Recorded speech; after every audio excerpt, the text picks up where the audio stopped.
रहने के लिए बहुत आएंगे और भगदड़ मचने की संभावना है। दोस्तों, कुंभ का एक महाआयोजन, हजारों करोड़ रुपए आम जनता के लगा दिए गए, लेकिन उसमें वीआईपी का आनंद कौन ले रहा है? योगी आदित्यनाथ, बाबा रामदेव, अमित शाह, ये तमाम लोग ले रहे हैं और इनकी गाड़ियों की वजह से ऐसी अव्यवस्था फैली कि एक बड़ा हादसा हो गया।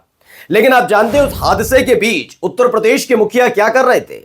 उस हादसे के बीच जब हृदय विदारक घटनाएं और तस्वीरें निकलकर सामने आ रही थी, संत रो रहे थे, उस वक्त उत्तर प्रदेश के तेजस्वी ओजस्वी मुख्यमंत्री हिंदू मुसलमान करने में जुटे हुए थे। आज एक एक खबर मैं आपको दिखाऊंगा कि महाकुंभ में जो कुछ हुआ उस पर सिर शर्म से झुक जाना चाहिए कि हां अव्यवस्था, हां चेहरा चमकाने की वजह से हजारों करोड़ रुपए सिर्फ अपने लिए, महाकुंभ के लिए नहीं, सनातनियों के लिए नहीं, हिंदुओं के लिए नहीं, हिंदुत्व के लिए नहीं, बल्कि अपना चेहरा चमकाने के लिए, क्योंकि मिल्कीपुर में उपचुनाव है इसलिए खर्च किए गए थे, उसका इस्तेमाल बेजा किया जा रहा था। और अब देखिए इतनी बड़ी हादसे पर अभी भी शर्म नहीं आई है। नमस्कार, मैं हूं प्रज्वल गौतम और आप देख रहे हैं the live TV. The live TV, सच सबसे आगे। सबसे पहले कुछ तस्वीरें दिखाता हूं, पहले ये वीडियो देखिएगा। महाकुंभ में भगदड़ के बाद की तस्वीरें हैं। ये जो आपको ऐसा लग रहा है ना कपड़े लत्ते पड़े हुए, नहीं, ये इंसान है। ये वही इंसान है जो गंगा स्नान करने गया था, लेकिन इनके राह का रोड़ा कौन बने? वो वीआईपी जो हूटर बजाते हुए गंगा घाट तक अपनी गाड़ियों को ले जा रहे थे, अपना चेहरा चमका रहे थे कि हम नहीं तो हिंदुत्व नहीं, हिंदू नहीं, जो राग अलापते हैं हर चुनाव में कि हम ही हैं जिन्होंने हिंदू धर्म को बचा रखा है। और देखिए कितने हिंदू उसमें कुचल गए। खबर यह भी है कई लोगों की मौत की खबर है, लेकिन चूंकि आधिकारिक आंकड़े नहीं है और आएंगे कब तक पता नहीं। जब ईवीएम से हुए चुनाव में 5-5, 6-6 दिन लग जाते हैं स्पष्ट आंकड़ा आने में, तो सोचिए तो घटना है जहां होनी है फजीयत, तो क्यों आपको दिखाएंगे आंकड़ा? फिलहाल ये तस्वीर देखिए, आपको हर तरफ अफरा तफरी का आलम नजर आएगा। न्यूज 24 की खबर है कि महाकुंभ में भगदड़ के बाद का वीडियो आया सामने। हर जगह लोगों का सामान गिरा पड़ा है, सिर्फ सामान नहीं है, तस्वीरें भी हैं, कई लोग भी इसमें दबे पड़े हैं। अब ये देखिए एक एक करके उनको ले जाया जा रहा है। विनीत दुधी हैं, उन्होंने इसे ट्वीट किया और लिखा कि देखिए कितने लोगों को ले जाया जा रहा है। ये सारा का सारा खेल क्यों हुआ, कैसे हुआ, इसे समझने के लिए आपको पिछले 2 दिनों के वीडियोस को भी देखना और समझना होगा, जो लगातार मैं, मेरा चैनल उदीप्त मिसबा और हम सब दिखा रहे हैं। महाकुंभ कितना जबरदस्त आयोजन रहा है, हर बार बेहतरीन आयोजन रहा, लेकिन चूंकि आजम खान के नाम पर माहौल क्रिएट कर रहे थे कि आजम खान एक मुसलमान प्रभारी बनाया, अखिलेश यादव हिंदू विरोधी, कितने गंदे आदमी, उस आदमी ने ऐसा किया कि बेड़ा। अब आप बताइए, आजम खान के वक्त भगदड़ नहीं मची थी। जब आजम खान मेला प्रभारी थे ना कुंभ के, तब इस तरह के हालात पैदा नहीं हुए थे। हाल ही में आपको मालूम होगा आग लगी थी, आग लगने के बाद उसी वक्त मैंने कहा भी था, जब आग लगी उसके फौरन बाद मैंने आपको बताया भी था कि यकीन मानकर चलिए गैस सिलेंडर से आग नहीं लगेगी, इसमें बताया जाएगा कि किसी अराजक तत्व ने इस आग को लगाया और उसी पर अब जांच चल रही है। और अब यहां पर बताइए किसने भगदड़ करा दी, इस भगदड़ के पीछे कौन है? बताया जा रहा है अस्पतालों में लोगों को, घायलों को भर्ती कराया गया है। अब आपको एक ट्वीट दिखाने जा रहा हूं, उसे देखकर समझिएगा इस देश के राजनेता, खासकर बीजेपी से ताल्लुक रखने वाले, इन घटनाओं पर कितने सचेत नजर आते हैं। पहले देखिए, योगी आदित्यनाथ लिखते हैं, क्योंकि इन्होंने दिल्ली में जाकर यही काम करे, क्या भारत की सबसे बड़ी अल्पसंख्यक आबादी स्वीकार करेगी कि उनके पूर्वज राम थे मुख्यमंत्री? और इसी को इन्होंने ट्वीट किया गया योगी आदित्यनाथ के ऑफिस की तरफ से।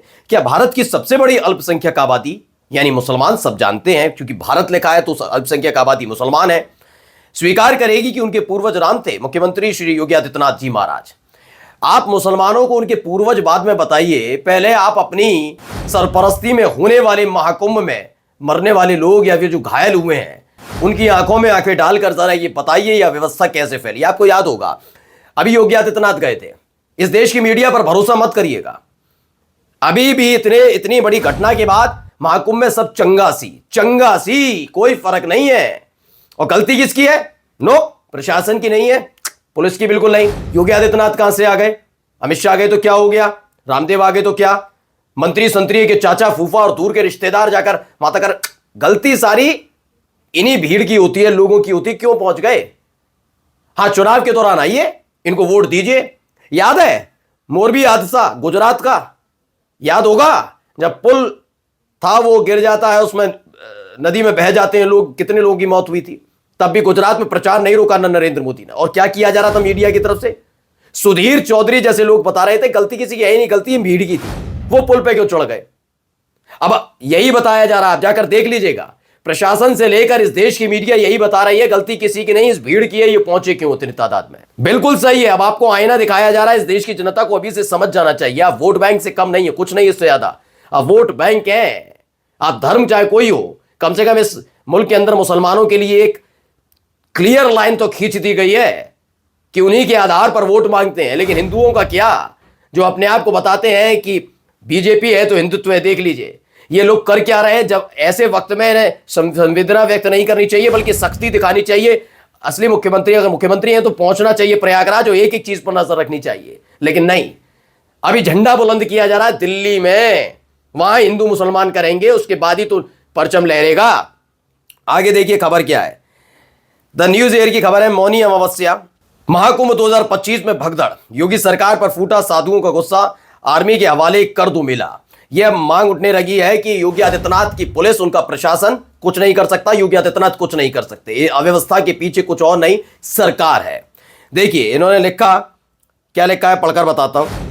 महाकुंभ इस बार विवादों में गिर गया। मौनी अमावस्या पर संगम स्नान के दौरान भीड़ अनियंत्रित हो गई और भगदड़ मच गई, जिससे कई श्रद्धालु घायल हो गए। इस हादसे के बाद संत समाज और अखाड़ों ने यूपी गवर्नमेंट पर सवाल उठाए। महामंडलेश्वर प्रेमानंद पुरी तो इतने भावुक हो गए कि न्यूज एजेंसी एनआई से बात करते हुए रो पड़े।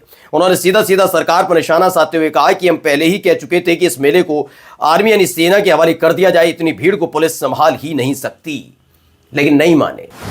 सेना होती तो जानते हैं क्या होता, सेना होती तो क्या होता, सेना होती तो ये वीआईपी का राग अलाप कर जो दंदनाते हुए गाड़ियां घुस रही थी ना, घुस नहीं पाती। योगी आदित्यनाथ के अपने कैबिनेट मंत्री ना 15 किलोमीटर चलकर आ रहे हो, तो हो सकता है योगी आदित्यनाथ खुद भी, इसलिए ये नहीं करना। और अगर सेना के हवाले कर दिया जाता तो कैसे मिल्कीपुर उपचुनाव में यह बताया जाता कि महाकुंभ कितना भव्य आयोजन उसका किया गया। याद रखिएगा, क्योंकि तारीख 5 है, याद रखना होगा कि अयोध्या में होने वाले मिल्कीपुर चुनाव में कि किस तरीके से इस महाकुंभ को भुनाने की कोशिश की जा रही थी, और उससे पहले इस हादसे पर अब चुप्पी साध ली गई है, कोई बोलने के लिए तैयार नहीं है। अब एनबीटी हिंदी न्यूज ने छापा, महाकुंभ में आए संत समाज और श्रद्धालुओं में व्यवस्था के प्रति पुनर्विश्वास जगाने के लिए आवश्यक है कि उत्तर प्रदेश शासन प्रशासन के स्थान पर महाकुंभ का प्रशासन और प्रबंधन तत्काल सेना को सौंप देना चाहिए। विश्व स्तरीय व्यवस्था करने के प्रचार करते हुए दावों की सच्चाई अब सबके सामने आ गई है। जो लोग इसका दावा और मिथ्या प्रचार कर रहे थे, उन्हें इस हादसे में हताहत हुए लोगों की नैतिक जिम्मेदारी लेते हुए अपना पद त्याग देना चाहिए। लेकिन यह बात कैसी कर दी अखिलेश यादव ने भाई? इस देश के अंदर इतने रेल हादसे हुए पिछले 10 साल में, क्या रेल मंत्री ने इस्तीफा दिया? इस्तीफा देने की रवायत और संस्कृति नहीं है, मरते हैं लोग तो मरने दो, कोई इस्तीफा देने वाला नहीं है और ना ही कोई नैतिक जिम्मेदारी लेगा। अच्छे काम जो होंगे उसकी जिम्मेदारी मोदी, शाह और योगी लेंगे, और जो भी गलती होगी उसकी जिम्मेदारी जनता पर थोप दी जाएगी कि किसने कहा था आने की, क्यों आए थे, हमने बुलाया था क्या, और यही इनका असली हिंदुत्व है। नमस्कार। द लाइव टीवी, सच सबसे आगे।